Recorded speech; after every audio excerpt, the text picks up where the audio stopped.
Ladies and gentlemen, here are the Trip Kings organization. Hello guys! Nandito tayo ngayon sa gitna ng bundok kasi gagawa kami ng tubig na nanggagaling dito. Tuturo namin sa inyo kung paano ba humigop papunta doon hanggang sa aming baraks. Kaya simulan natin. Una tatanggalin muna natin yung buhangin, yung mga bato.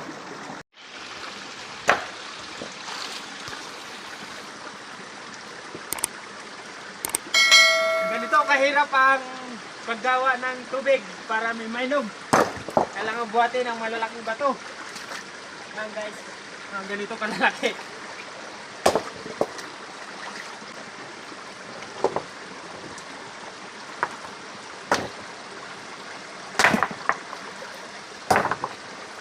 Na tabunan kasi yung hose natin kaya hindi siya makahigop.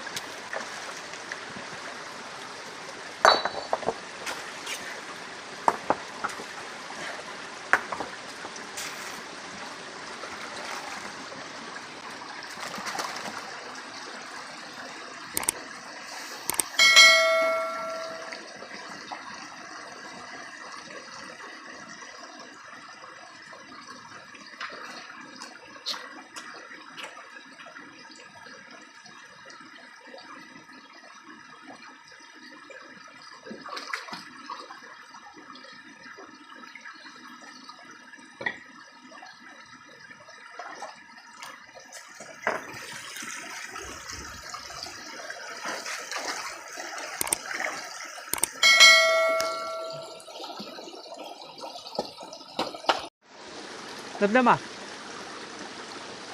Yan guys, kailangan pitpitin muna para yung pressure niya maipon bago natin bubuksan. Yan. Yan, medyo madumi pa. Yan, palakas na palakas.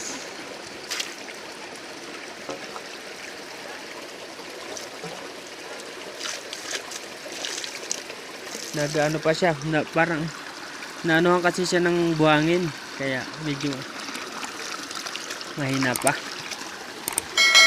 Naayos ng kasama natin dun sa taas, tapos naayos niya pa dun sa taas. Mahina pa kasi ang kulo. Dito kaya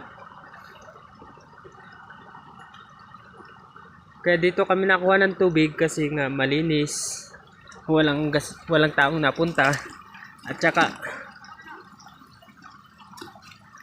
saka galing siya sa bukal mismo ng bundok kaya pwedeng mainom. Yan.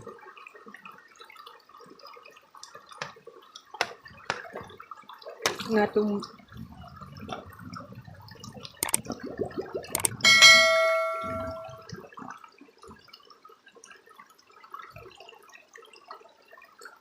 yan, nandun siya. Yan, medyo lumalakas na guys.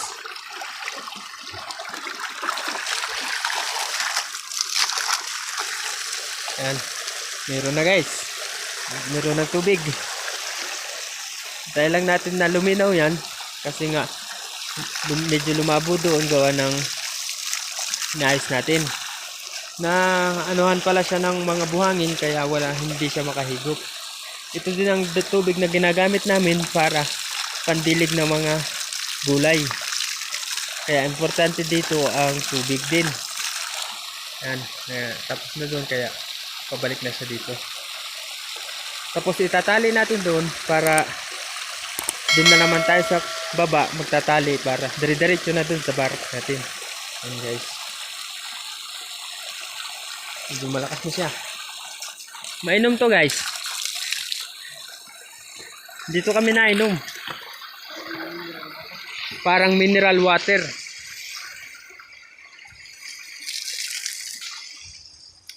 Tamis.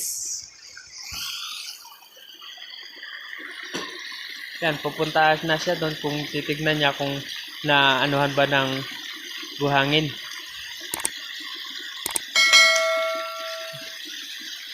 Tignan niya muna dun. Tayo kung medyo malinaw na, maayos na, malakas na. Try natin kung malakas na ba. Oo, malakas na. Yan, medyo malakas na guys. Meron na tayong tubig. Yan. Ngayon, itatali natin siya dun. Ito itatali natin. Tali natin siya dito. Tapos pupunta na tayo dun sa baba, sa next. Ito guys, tatali ko lang Wait. Guys, naitali natin. Kailangan ng pagkatali natin mahigpit. Kasi yung pressure niya malakas. Kasi taas to ng bundok sa gitna. Pababa. Kaya yung pressure niya malakas. Pag hindi mahigpit yung tali natin, yung pwedeng matanggal. Kaya mawawalan na naman yung tubig kasi hahanginin yung hose. Ganun. Kaya ngayon pupunta na tayo sa baba. Titignan natin siya kung tinali na ba doon yung kasama ko. Dahan-dahan lang kasi yung mahirap dito. Mahirap yung daan kasi puro bato, ganyan. Wala kasi nagpupuntang tao dito, kami lang. Bababa tayo. Yeah.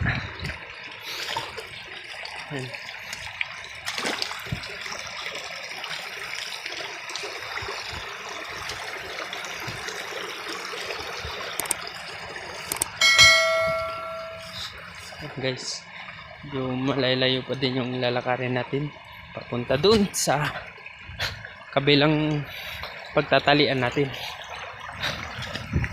Inuulit ko lang guys, kailangan pag magtatali ka mahigpit para yung pressure niya kasi malakas.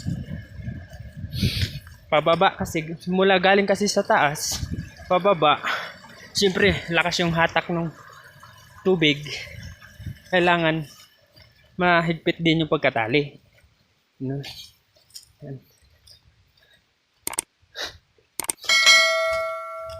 Guys.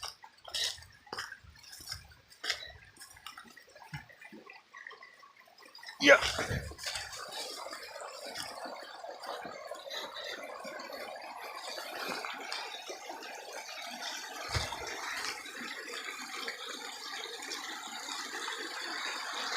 Dito guys, hindi na kami nagbabayad ng tubig kasi nga ganito, libre naman.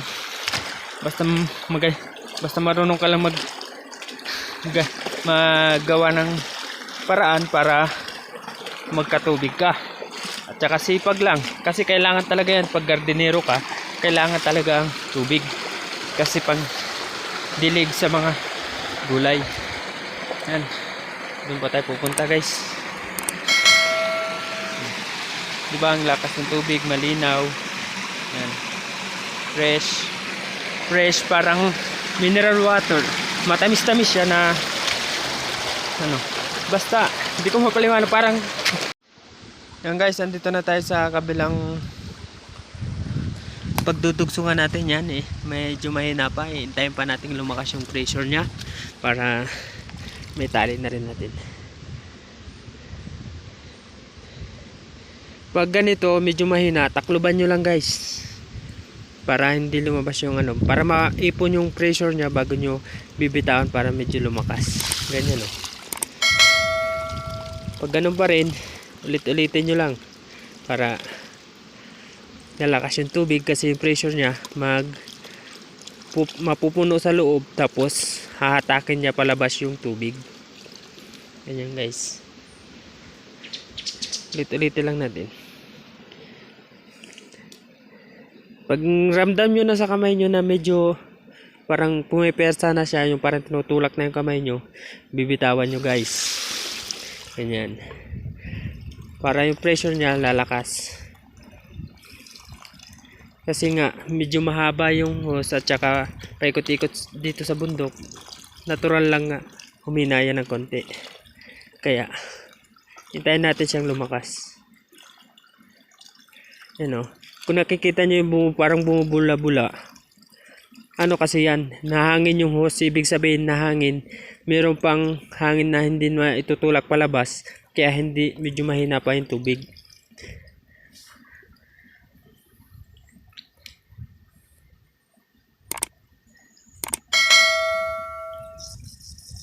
Ayan guys, so parang tinutulak na yung kamay ko.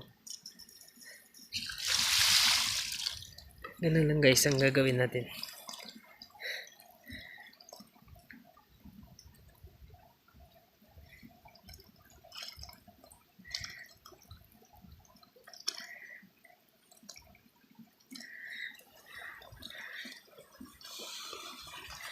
Ayan guys, medyo nasa ganda kasi tayo ng bundok. Ayan.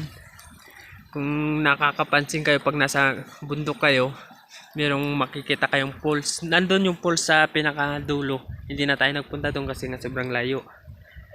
Tsaka wala namang makapunta doon kasi nga sobrang tarik. Sobrang taas ba? Yang ganun. Sobrang taas ng anong yun. Falls na yun. At tsaka delikado din. Matatalas yung bato. At saka maraming linta, yung linta ba?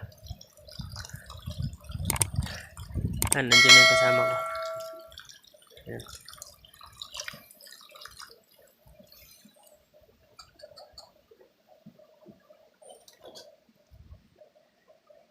Yan guys, habang hinihintay natin na lumakas yung tubig, magmimerinda muna kami. Ganito ang merinda namin dito kung sino pong nakakalam. Ito ang tinatawag na apog, buwa, gabod, o yung dahon, tapos ito po yung tabako. Ito po ang aming bisyo dito kasi nga malamig dito sa Bugyas, Benguet. Kailangan po namin to. Kung sino pong nakakalam yan, ito po yung apog yan. Ito po ang pinagsasama-sama, tapos kakainin natin yan. Ngunguyain ba? Tapos pag nanguya mo na, huwag mo nang lulunukin kasi masama naman. Kailangan idudura mo din. Ganito guys.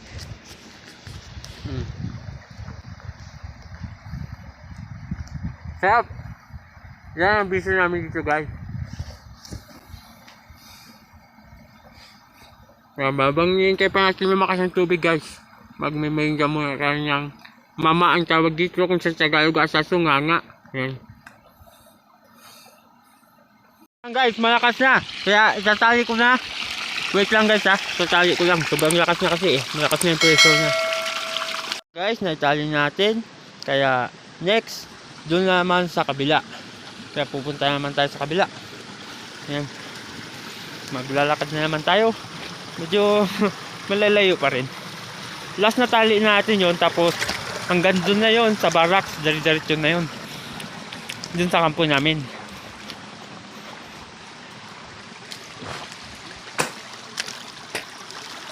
Ayan. Diba ang linaw?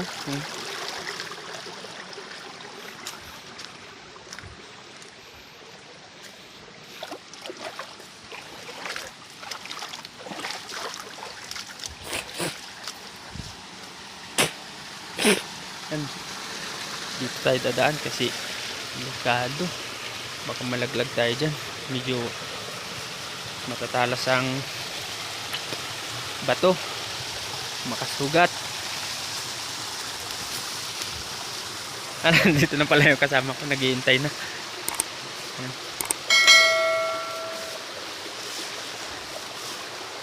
Uy, mataas pala dito guys. Pero subukan nating lumundag. Oh, dahan-dahan lang. Oh, taas pala to.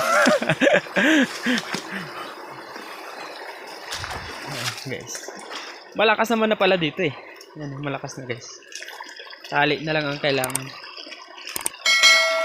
Sobrang lakas na guys. Yung hose na yan, dari-diretso na doon sa barracks natin. Barracks pala namin. Ladies and gentlemen, here are the Trip Kings organization.